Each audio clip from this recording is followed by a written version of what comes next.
Use the Derivan screen drawing fluid to apply your design to the screen, then leave it to dry. Once the resist is dry, you want to apply your blockout medium. This is done by drawing down the medium with a squeegee to make sure you cover all the areas that you don't want to print. Once the blockout is dry, you can wash out the resist. You must test that the blockout is completely dry.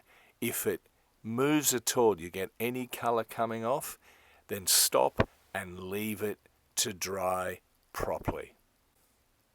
You may need to leave the blockout to dry for 2 or 3 days even, just to make sure it is completely fast. And as the water starts to react with the resist, initially it may not come out that easily, but then it'll come out very easily and wash out completely. Move as quickly as you can to remove the resist, because if you leave the screen soaking for too long, the blockout can reactivate as well. So once we've left the screen to dry after washing out the resist, we are ready to print.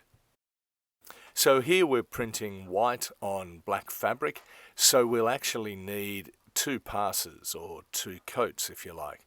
So we're using a jig to do that, a jig to hold the screen to make sure that the screen goes back down in exactly the same place, which allows us just to hit the first print with a hairdryer or a hot air gun to dry the first print and allow us to put the second print on.